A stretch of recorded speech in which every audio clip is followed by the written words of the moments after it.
I will not live like this anymore. Will this be my life forever? Welcome to today's Explainer. We are unpacking a truly fascinating story today about a man who, honestly, had absolutely nothing. We're talking no money, no real future, and zero hope. That is, until he used one remarkably simple time shift to completely reprogram his entire life. We're going to break down exactly how he did it, and more importantly, we'll dive into the incredible psychology behind why this specific time of day is so incredibly powerful. Now, that is a pretty bold question, right? Because we so often just assume that hard work alone is the golden ticket to success. But what happens when you work incredibly hard and yet you're still completely stuck? Well, to answer this, we really need to look at the life of a 32-year-old guy named Thomas.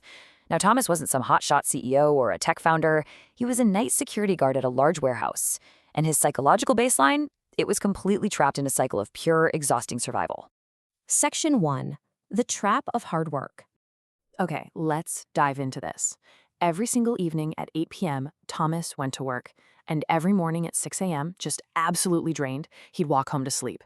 He lived in this tiny, run-down, one-room apartment. We're talking a broken fan, a flickering light bulb, just sleeping on a mattress right there on the floor. But he suffered from something much, much worse than just being poor. He was dealing with a deep, crushing sense of learned helplessness. He just felt trapped. Every morning as he walked home past the quiet town, he'd see people waking up to actually live their lives. He felt like he was living backwards, you know? The whole world is moving forward, and he's just sleeping right through it. And the crazy thing is, he wasn't lazy. He literally walked 4 miles every single night on patrol. But, as you'll see, hard work alone just doesn't equal progress when you're trapped in this kind of helpless cycle. Can you imagine thinking that every day? This desperate question just haunted him. Will this be my life forever?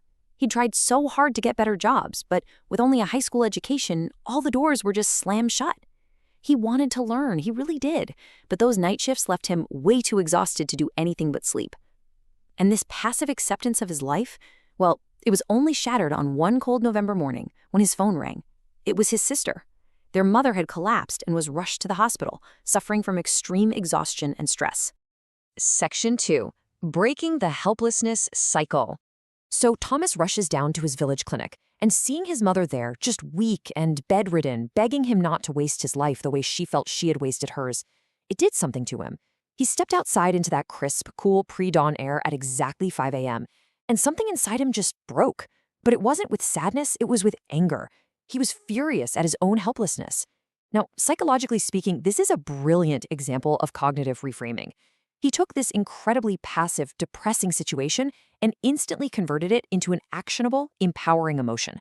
This was the exact second Thomas regained his internal locus of control. He decided right then and there to stop being a victim of his circumstances and actually take charge. Standing out there in the quiet dawn, he actually whispered this to himself. This was his ultimate psychological pivot. And honestly, it perfectly primed him for what happened next. So, on the 6 a.m. bus ride back to town, he serendipitously spots this wealthy, well-dressed businessman peacefully reading a book. Thomas gathers up his courage and asks him, "Why on earth is a successful guy like you on a dawn bus?" Which brings us to Section 3, the 5 a.m. protocol. Now, what's really interesting about this is how the businessman, Mr. Chun, answered. He revealed that he woke up at 4:30 a.m. every single day to read, think, and plan, and he was always asleep by 9 p.m. He diagnosed Thomas's problem instantly. He said, "Thomas, you're awake when the world sleeps, and you're asleep when the world works." He even drew a little house on a piece of paper to explain the math. Thomas was failing because he was never working on his foundation. Those hours from 5 a.m. to 7 a.m., that is the foundation. Let's do the math here. 2 hours a morning equals 14 hours a week, 60 hours a month, and a staggering 730 hours a year. To put that into perspective, that is the equivalent of 91 full workdays. In just 1 year, you are getting 3 extra working months that everyone else is just completely wasting in bed. Mr. Chun laid out this strict, non-negotiable system for those 2 hours. First, hour 1 is solely for building skills that will actually change your financial situation. No TV, no scrolling on your phone. Then, hour 2 is dedicated to building your body and mind, working out, reading, planning your day. And the overarching rule for the whole shebang, you must be asleep by 9 p.m. He brilliantly framed sleep not as an enemy to be avoided, but as a crucial strategic tool that you must actively control if you want to succeed. Section 4. the psychology of habit formation. Now, Mr. Chun was super upfront and gave him a stark warning.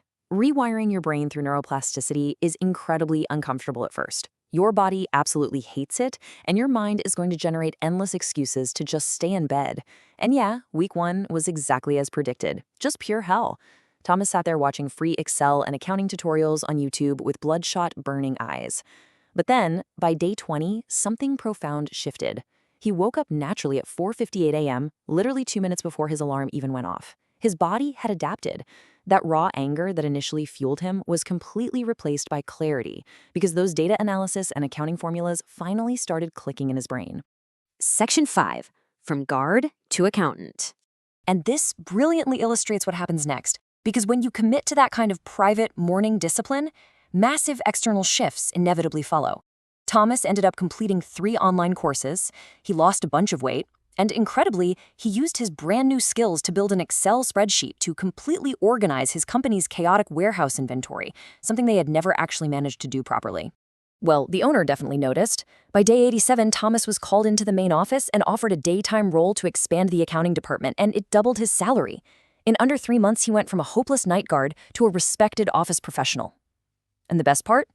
It allowed him to finally move his mother into town and get her the proper medical care she needed. A full year later, Thomas had actually been promoted to the lead accountant.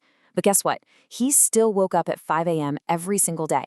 When his coworkers asked him why on earth he still did it now that he was already successful, he just told them, success is not a destination. It is a daily practice. You see, the 5 a.m. protocol was no longer just some survival strategy to escape poverty. It had entirely become his new identity.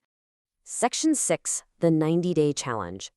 So we've seen how this completely transformed Thomas, but here is exactly why this specific time window works for anyone. The difference between where you are right now and where you want to be, it isn't innate talent. It's for sure not luck. It's simply how you use the time when everyone else is sleeping. Between 5 a.m. and 7 a.m., the world is dead quiet. There are no notifications buzzing, there are no meetings, there are absolutely 0 distractions. And your willpower is at its absolute peak. This is the exact moment when you do the quiet, foundational work that actually changes your path in life. So the crucial point is we are passing Mr. Chun's exact challenge directly onto you. Step 1, set your alarm for exactly 5 a.m. and put that phone all the way across the room so you have to get up. Step 2, choose just one single skill or idea to build for the next 90 days. Step 3, relentlessly protect your 9 p.m. bedtime by cutting out the late night scrolling and streaming. And keep this in mind, you likely have way more advantages right now, like fast internet, easy education, and countless opportunities than Thomas ever did when he first started. The only question left is whether you're actually going to use those advantages or if you're going to hit snooze and wonder 5 years from now why absolutely nothing changed in your life. So I want to leave you with this to really think about. What will you build in your first hour tomorrow? Your future self is waiting on the other side of that alarm clock. Do not make them wait another day.